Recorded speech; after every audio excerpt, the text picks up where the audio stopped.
టమాటా పంట పొలం గట్టున అత్తాకోడళ్ళు శారద అనామికలు అమాయకంగా కూర్చొని ఒకరి ముఖం ఒకరు చూసుకుంటూ ఉంటారు.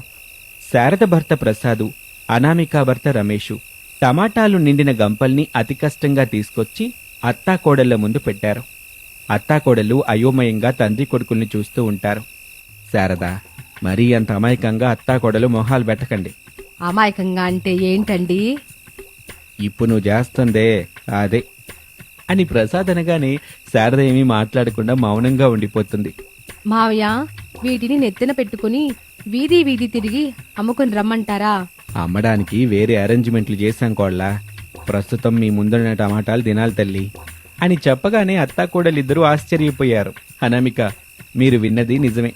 గంపల నిండా మీ ముందున్న టమాటాలు అత్తాకోడలు కలిసి తినాలి. ఇక ఆలస్యం చేయకుండా తింట మొదలు పెట్టండి. ఏరా అబ్బాయి, మేము ఈ టొమాటోలను తినటం ఏంట్రా? నేను కొడుకు ఎంత చెప్పినా వినకుండా మీ అత్తాకోడలు కలిసి టమాటా పంట వేద్దామని పట్టుబట్టారుగా. ఇప్పుడేమైంది? ధర తగ్గింది. మన టమాటా పంట మన దగ్గరే ఉంది. ఏం చేద్దాం చెప్పు. అందుకే ఇలా ప్లాన్ చేసాం శారదా. ఇది మరీ దారుణం మావయ్య. టొమాటో పంటకి మంచి గిట్టుబాటు ధర ఉందని, టొమాటో పంట తొందరగా వస్తుందని, డబ్బులు బాగా వస్తాయని నేను అత్తయ్య ఆలోచించి టమోటా పంట వేశాం. కానీ ఇలా అవుతుందని అనుకోలేదు కదా మావయ్య. మీరు అనుకోలేదనామిక. నేను నాన్న చెప్పినప్పుడైనా ఆలోచించాలి కదా. అదే బాబు, నేను నా కోడలు చేసిన తప్పు. అలా గనక ఆలోచించి ఉంటే మేము ఎక్కడా ఎట్టా కూర్చుని ఉండేవాళ్ళం కాదు. మా ముందు టమాటాలు నిండిన గాంపలు ఉండేవి కావు. మీరిద్దరూ ఇంత మాటలు అనేవాళ్ళు కాదు. శారదా, ఈ టమాటాలు తిన్న తర్వాత ఇద్దరు కలిసి ఇంటికి రండి. నేను కొడుకు వెళ్ళిపోతున్నాం. తినకుండా మాత్రం రావద్దు.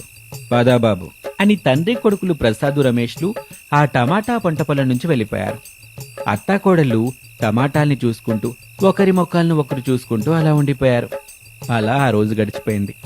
మరుసటి రోజున ఇంటి ముందు తండ్రి కొడుకులు 2 తోపుడు బళ్ల మీద టమాటాలు పెట్టి అత్తాకోడలిద్దరినీ పిలుస్తారు. ఇంట్లో ఉన్న అత్తాకోడళ్ళు ఆ పిలుపు విని కంగారు పడ్డారు. అత్తయ్య, మావయ్య, ఆయన మళ్ళీ మనల్ని పిలుస్తున్నారు. నాకు ఆ పిలుపు వినబడిందిలే కోడల. నువ్వెళ్ళి పిలుస్తున్నారు అత్తయ్యనని చెప్పబాక. పదండి మరి. వినబడుతుందని ఇక్కడే ఉంటే ఎలా చెప్పండి? మనం వెళ్లే వరకు మావయ్య ఆయన పిలుస్తూనే ఉంటారు. పదండి అత్తయ్య. తప్పదు కదా కోళ్ళ. ఈ టొమాటో పంట మనకు తెచ్చిందంట ఇంతేగా మరి. ఇంకెప్పుడు వాళ్ళొద్దని చెప్పిన పని మాత్రం చేయకూడదమ్మా. ఈ కష్టాలు మనకొద్దు. అసలు పంట వేయకూడదు అని మాట్లాడుకుంటూ ఉండగా బయట ఉన్న ప్రసాదు, రమేష్లు అదే పనిగా పిలుస్తూ ఉంటారు. ఇక తప్పదని శారదా, అనామికలు ఇంట్లో నుంచి బయటకొచ్చారు. టమాటాలున్న ఒక తోపుడు బండి దగ్గర ప్రసాదు నిలబడి ఉన్నాడు. మరొక బండి దగ్గర రమేష్ నిలబడి ఉన్నాడు. శారదా, ప్రసాద్ నిలబడి ఉన్న తోపుడు బండి దగ్గరకు వెళ్ళింది. అనామిక రమేష్ నిలబడ్డ బండి దగ్గరికి వచ్చింది. అత్తాకోడళ్ళు, ఈ టమాటాల గురించి మీతో ఎక్కువగా మాట్లాడడానికి ఏమీ లేదు. వెళ్ళండి. ఏం చేస్తారో ఎలా చేస్తారో మాకు తెలియదు. సాయంత్రం అయ్యేసరికి ఈ టమాటాలన్నీ అమ్ముకురండి. వెళ్ళండి. విన్నారుగా, నాన్న చెప్పినట్టుగా చెయ్యండి అని చెప్పగానే అత్తాకోడళ్ళు టమాటాలున్న తోపుడు బండ్లను తీసుకుని ఇంటి నుంచి బయలుదేరారు. ప్రసాదు, రమేష్లు నవ్వుకుంటూ ఇంట్లోకి వెళ్తారు. అనామిక ఒక వీధిలో టమాటాలు అమ్ముకుంటూ ముందుకు వెళ్తుంటే మరొక వీధిలో శారద టమాటాలు అమ్ముతూ ఉంటుంది. టమాటాలు టమాటాలు తాజా తాజా టమాటాలు కిలో 20, అలాగే 15 రూపాయలు. రండి తల్లి రండి. టమాటాలు టమాటాలు తాజా టమాటాలు తాజా టమాటాలు. ఒక రకం టమాటాలు 20 రూపాయలు, ఇంకో రకం టమాటాలు 15 రూపాయలే అని అరుస్తూ ముందుకు వెళ్తూ ఉంటుంది. సమయం గడుస్తున్న కొద్దీ అత్తాకోడళ్ళు వీధులన్నీ తిరుగుతూ టమాటాలు అమ్ముతూ ఉంటారు. కానీ ఆశించిన ఫలితం ఉండదు. చీకటి పడుతూ ఉండగా ఎలా తీసుకువెళ్లిన టమాటాలను అలాగే ఇంటికి తీసుకొచ్చారు. ఇంటి ముందు లైటు వెలుగుతూ ఉంటుంది. గుమ్మం దగ్గర ప్రసాదు, రమేష్లు నిలబడి ఉంటారు. అత్తాకోడళ్ళు ముఖం దించుకుంటారు. శారదా, ఎన్ని కిలోల టమాటా అమ్ముడుపోయింది? ఎంత డబ్బు వచ్చింది? మావయ్య, మీకు దండం పెడతాను. కిలో టమాటా కూడా అమ్ముడుపోలేదు. తిరిగి తిరిగి అలసిపోయాం. ఏవైనా ఉంటే రేపు మార్నింగ్ చూసుకుందాం మావయ్య అని అత్తాకోడలు కలిసి ఇంట్లోకి వెళ్తారు. ఏమీ తినకుండా ఎవరి గదిలోకి వాళ్ళు వెళ్లి పడుకుంటారు. ప్రసాదు, రమేషు పిల్లలు హరీషు, భవ్యలకు తినిపించి వాళ్ళు తిని పడుకుంటారు. మరుసటి రోజున అత్తాకోడళ్ళు అరుగు మీద కూర్చుని టమాటా గురించి మాట్లాడుకుంటూ ఉంటారు. కోళ్ళ, ఏదో ఒక ఆలోచన చేసి టమాటాలు అమ్ముడు పోయేలాజీ. అప్పుడు మనం ఈ ఇంట్లో ప్రశాంతంగా ఉంటాం.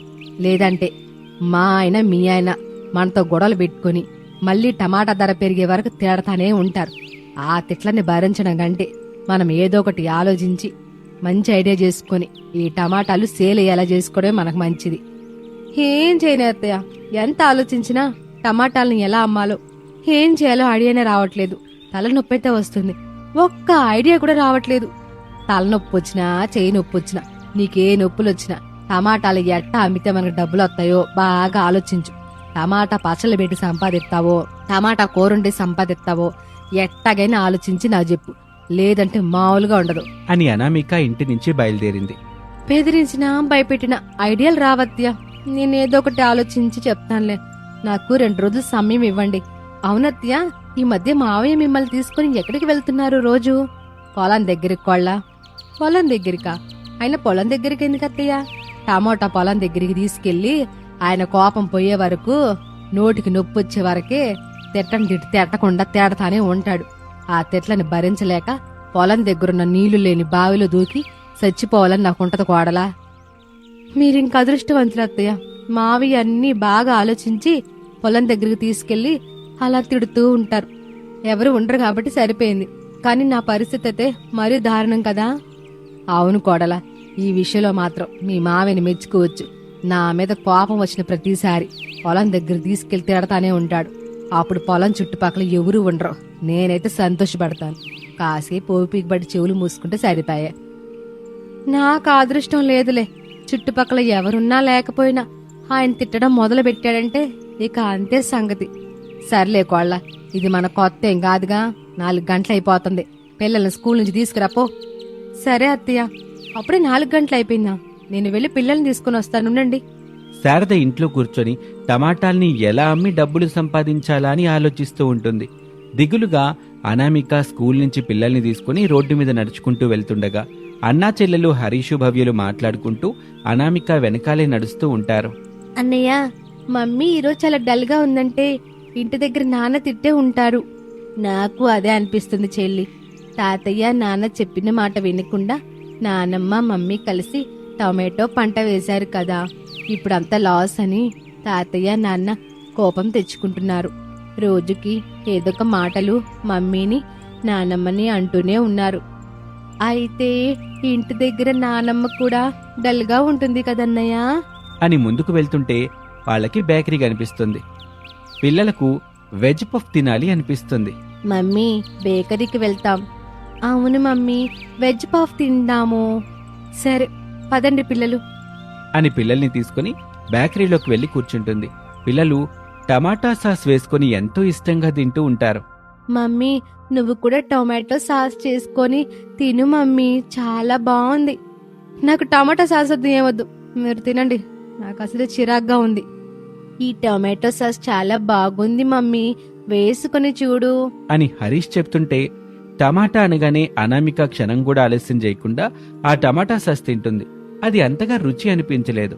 ఆ టమాటా సాస్ ఎక్కడ రెడీ అయిందో తెలుసుకుని అనామిక బాగా ఆలోచిస్తుంది. లోకల్ టొమాటా కెచప్ చేసి అమ్మటం మొదలు పెడితే బాగుంటుందేమో అనే ఐడియా వచ్చింది. మురిపెంగా వెజ్ పఫ్ తింటున్న పిల్లల్ని తీసుకుని బిల్లు కూడా ఇవ్వకుండా బేకరీ నుంచి ఆటోలో తీసుకుని ఇంటికొచ్చేసింది. బయట ఉన్న అత్తగారు శారద వైపు చూసింది. అత్తయ్యా, అత్తయ్యా, నాకొక సూపర్ ఐడియా వచ్చేసింది అత్తయ్య. ఏంటి కొల్ల ఐడియా? లోకల్ టమాటో కెచప్ చేసి అమ్ముదాం, చాలా బాగుంటుంది. అలాంటివి ఉన్నాయి కదా కోళ్ళ? ఉన్నాయి అత్తయ్య, కానీ మనం లోకల్ టమాటాని పెడుతున్నాం కదా, లోకల్ అనగానే చెప్పలేని అభిమానం ఏర్పడుతుంది. ఖచ్చితంగా మన దగ్గర కొంటారు, నా మాట నమ్మండి. కాకపోతే మావయ్యని ఆయన్ని మీరే ఒప్పించాలి. నిండా మునిగిన తర్వాత చలొస్తుందంటే చేసేదే ఉంటది. కానీ లేకోళ్ళ, నువ్వు చెప్పినట్టే చేద్దాం.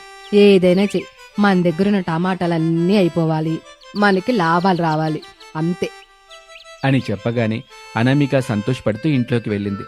ఆ రోజు రాత్రి పొలం నుంచి ప్రసాదు రమేష్లు ఇంటికొచ్చారు. భోజనాలు చేశారు.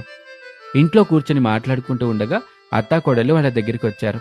బాధగా ప్రసాదు, బాబు రమేష్, రేపు అత్తాకోడలని టమాటా పంట దగ్గరికి తీసుకెళ్లి టమాటాలు గోయించి సెలయేట్లో పడే బాబు, మిగిలిన పంటనలా వదిలిపెడదాం, పశువులైనా తింటాయి.